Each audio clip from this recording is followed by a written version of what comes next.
مجاہد از قلم علی یار خان۔ کوئی بھی قوم خلوص دل سے مسلمانوں کے ساتھ نہیں ہے اور مسلم دنیا کو اپنے طور پر ہی اپنے آپ کو مضبوط بنانا ضروری ہے۔ کسی پر انحصار صرف اور صرف بے عقلی ہے۔ تہذیب میلکم ایکس کا خیال آتا تو دل میں ایک ہوک سی اٹھتی۔ کس کو معلوم تھا کہ تہذیب میرے لیے کیا بن چکی تھی؟ وہ دنیا کی کسی دولت کے فریب میں نہیں آ سکتی تھی۔ گرین پول اور اولیو ہارورڈ کے اشتراک سے یہ سب کچھ ہوا تھا اور مجھے یقین تھا کہ اس سلسلے میں ہارورڈ نے ایک زبردست چال چلی تھی۔ یہ بھی ممکن تھا کہ مسٹر آئن شلاٹر اپنے مقاصد کے لیے استعمال کرنے کے بعد مجھے ہارورڈ کے سپرد کر دینا چاہتے ہوں۔ اس بات کے کافی امکانات تھے۔ بہت سی باتیں ذہن میں آتی تھیں جو غلط بھی ہو سکتی تھیں اور صحیح بھی۔ میں ان پر غور کرتا رہا۔ سن مین نے میرے لیے ضروری آسائشیں فراہم کر دی تھیں۔ کھانے پینے کی کوئی تکلیف نہیں دی گئی۔ ضرورت کے وقت ہر چیز مہیا ہو جاتی۔ مجھے 5 دن اس کی قید میں رہنا پڑا۔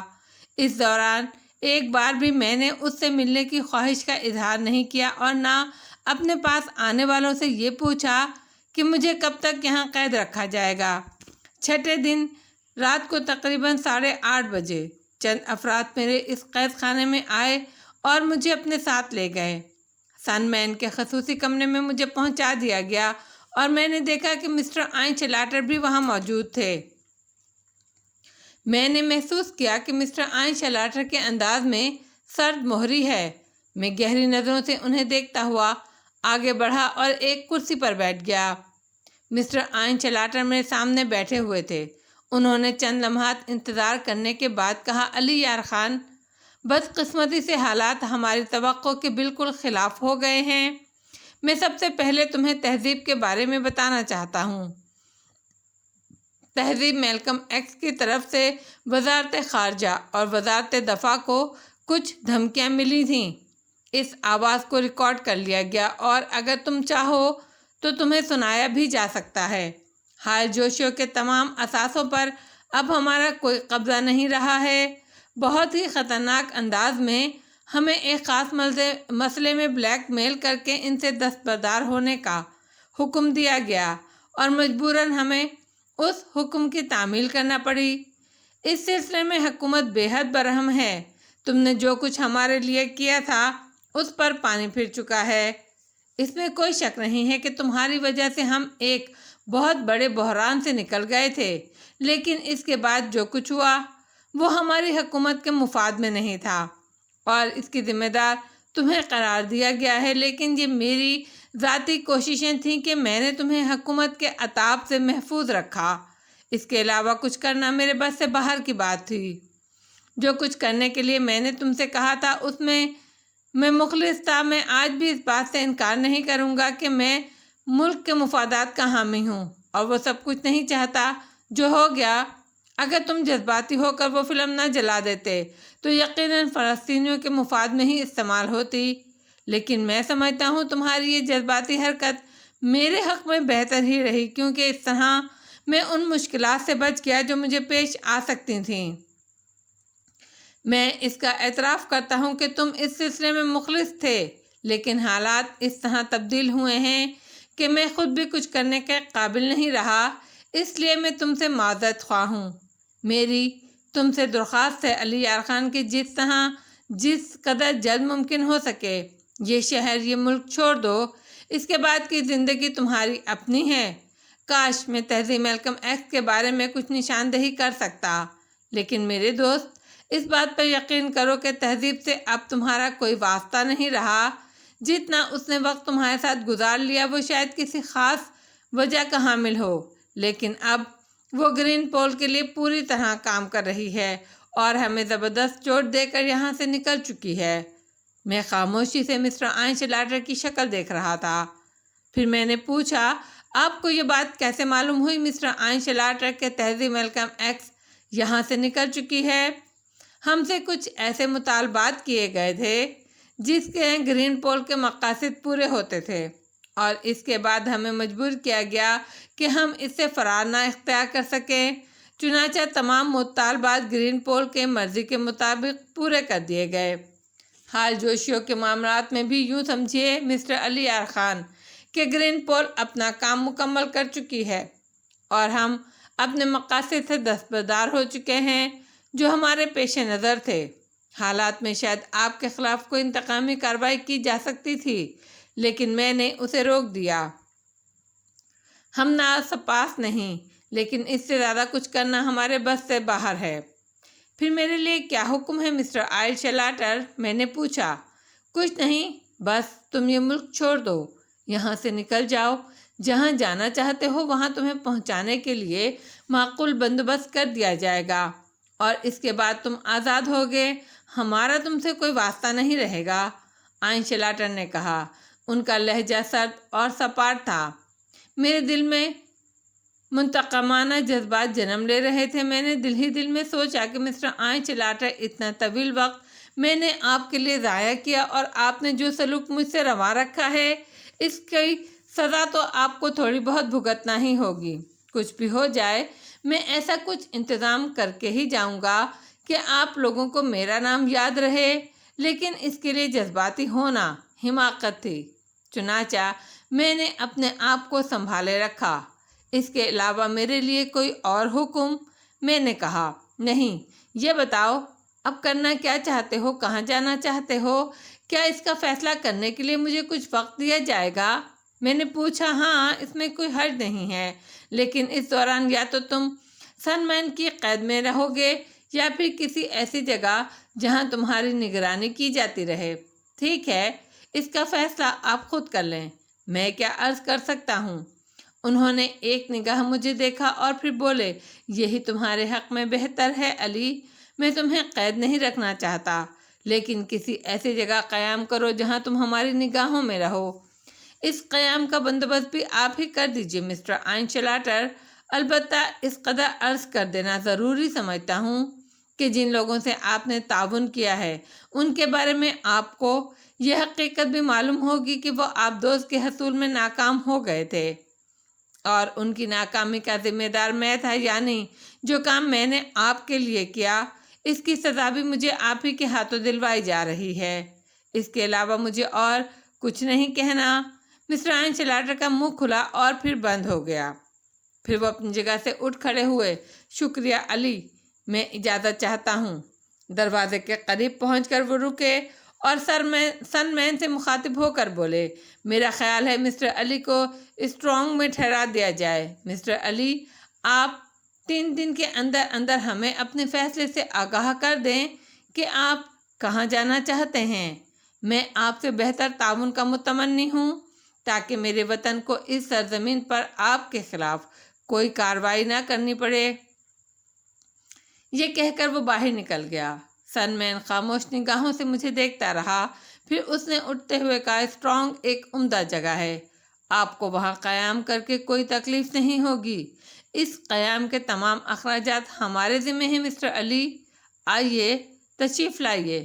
وہ خود بھی دروازے کی طرف بڑھ گیا اور میں اس کے ساتھ چل پڑا۔ سن مین مجھے خود ہی ہوٹل اسٹرانگ لایا۔ یہ کھلی آبادی میں تھا اور بلا شبہ اپنی طرز کا حسین ترین ہوٹل تھا۔ 5 اسٹار ہوٹل کے اس کمرے میں آسائش کی تمام چیزیں موجود تھیں۔ سن مین نے جاتے ہوئے مجھے اچھی خاصی کرنسی بھی دی، جسے میں نے باخوشی قبول کر لیا چونکہ مجھے اس کی شدید ضرورت تھی۔ لیکن اس کے جانے کے فوراً بعد میں نے اپنے آئندہ اقدامات کے بارے میں فیصلہ کرنے شروع کر دیے۔ میں یہاں سے نکلنا چاہتا تھا، لیکن کسی ایسے انداز میں جو ان لوگوں کے لیے تکلیف کا باعث ہو، اور اس کی ایک خاص وجہ بھی تھی۔ میرے ذہن میں یہ بات بیٹھ چکی تھی کہ اس کارروائی کی تمام تر ذمہ داری اولیو ہاورڈ کی ہے۔ وہ کسی گوشے میں بیٹھا ہے اور میری پتنگ کی ڈور اسی کے ہاتھ میں ہے۔ اپنے طور پر وہ مجھے جہاں چاہتا ہے لے جا رہا ہے، اور اب جب میں اس ملک سے نکلوں گا تو پوری طرح اسی کے رحم و کرم پر ہوں گا۔ یہاں سے نکلنے کے بعد وہ ایک بار پھر میری گردن پر اپنی گرفت قائم کرنے کی کوشش کرے گا اور مجھے اپنے دام میں پھانس لے گا۔ جنگ ہم دونوں کے درمیان تھی اور میں اس جنگ میں ہارنا نہیں چاہتا تھا۔ زندگی کی بازی تو قدم قدم پر لگانا ہی پڑتی ہے، چنانچہ اب اس سے اعتراض کیوں کیا جاتا؟ اس سلسلے میں میں فوری کارروائی کرنے کے موڈ میں تھا اور میں نے ایک لمحے میں اس کا فیصلہ کر لیا اور رات ہونے کا انتظار کرنے لگا۔ اس وقت تقریباً رات کے 12:30 بجے تھے۔ 5 اسٹار ہوٹل کے نچلی منزل میں تفریحی پروگرام جاری تھے۔ خوب رونق تھی یہاں، اور یہ رونق آدھی رات تک جاری رہتی تھی۔ بہرطور میں نے اپنے کام کے لیے 1 بجے کا وقت مقرر کیا۔ ٹھیک 1 بجے میں نے روم سروس کو ٹیلی فون کر کے اپنے لیے کافی طلب کی۔ میں پر اطمینان نگاہوں سے دروازے کی طرف دیکھ رہا تھا جہاں سے ویٹر اندر داخل ہونے والا تھا۔ تقریباً 10 منٹ کے بعد ایک باوردی ویٹر کافی کے برتن اٹھائے ہوئے اندر داخل ہو گیا۔ اس نے احترام سے برتن سینٹر ٹیبل پر رکھے۔ میں اپنی جگہ سے اٹھ کھڑا ہوا اور اس انداز میں آگے بڑھا جیسے کچھ کرنے جا رہا ہوں، لیکن دراصل میں دروازے کے قریب پہنچ گیا تھا، اور پھر میں نے نہایت غیر محسوس انداز میں دروازہ بند کر دیا۔ لیکن ویٹر کو کچھ آہٹ سی محسوس ہوئی۔ اس نے چونک کر مجھے دیکھا اور پھر بند دروازے کی طرف۔ اس کی سمجھ میں نہیں آیا کہ کیا ہوا۔ ویٹر، میں تم سے کچھ خصوصی گفتگو کرنا چاہتا ہوں۔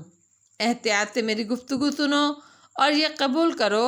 میں نے جیب سے ایک نوٹ نکال کر ویٹر کے سامنے کیا، جس سے اس کے اعصابی تناؤ میں کچھ کمی پیدا ہو گئی۔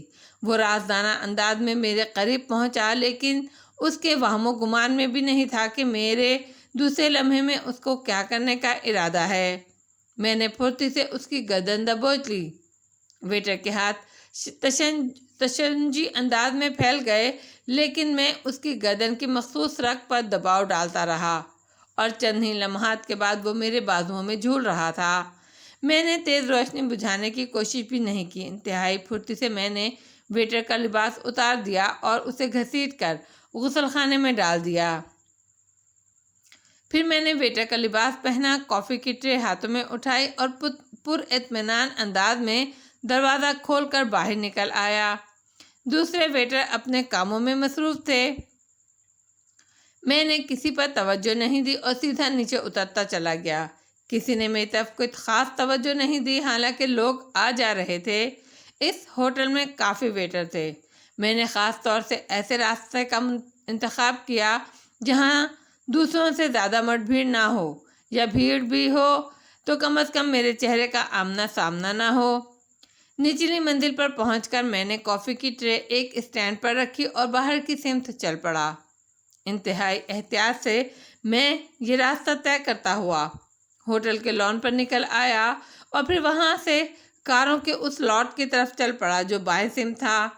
یہاں سے میں نے ہوٹل کے احاطے کی دیوار دیکھ لی تھی۔ کاروں کے پیچھے پیچھے ہو کر میں گیٹ سے باہر نکل سکتا تھا، لیکن گیٹ پر چوکیدار موجود تھا۔ چنانچہ میں نے یہی فیصلہ کیا کہ احاطے کی دیوار کو پھلانگ لیا جائے۔ ایک کار پر چڑھ کر دیوار کو پھلانگنے میں مجھے ذرا بھی دقت نہ ہوئی۔